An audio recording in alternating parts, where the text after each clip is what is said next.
2016 সালের জুলাইয়ে ঢাকায় হোলি আর্টিজানে জঙ্গি হামলার ঘটনার জের টেনে পিস টিভি বাংলার সম্প্রচার বন্ধ করে দেয় তৎকালীন আওয়ামী লীগ সরকার। 8 বছর পর ফের চালু হওয়ার সম্ভাবনা জেগেছে ইসলামী চ্যানেলটি।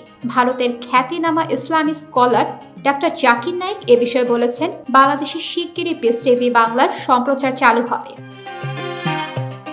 19 আগস্ট নিজের ইউটিউব চ্যানেলে প্রচারিত প্রশ্নোত্তর পর্বে এক দর্শক প্রশ্ন করেন, নতুন বাংলাদেশে পিস টিভি বাংলা চালু করতে পারবেন কি? এর জবাবে জাকির নায়েক বলেন, পিস টিভি বাংলা সহ ইংরেজি, উর্দু ও চাইনিজ ভাষায় চালু আছে। স্যাটেলাইট সম্প্রচার কখনো বন্ধ হয়নি, শুধু বাংলাদেশ ও ভারতে পিস টিভির ডাউনলিংকের অনুমতি তুলে নেয় তা বন্ধ রেখেছে কেবল অপারেটররা। স্যাটেলাইট মাধ্যমে চালু থাকলেও যেহেতু বাংলাদেশে কেবল নেটওয়ার্কের সম্প্রচার বন্ধ আছে, তাই সেটা চালুর প্রক্রিয়া চলমান রয়েছে। আবেদন করা হয়েছে জানিয়ে তিনি আরো বলেন, বাংলাদেশের অন্তর্বর্তী সরকার অনুমতি দিলে কয়েকদিন বা কয়েক সপ্তাহের মধ্যে পিস টিভি বাংলা চালু হবে।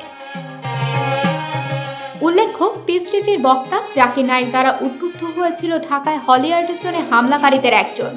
এমন অভিযোগের পর বাংলাদেশে পিস টিভি বন্ধ করে দেয় তৎকালীন সরকার। হোলি আর্টিজানে হামলার পর দিল্লি থেকেও জাকির নায়েকের উপর অনুসন্ধান চালানো হয় এবং ভারতেও পিস টিভির সম্প্রচারও বন্ধ করা হয়।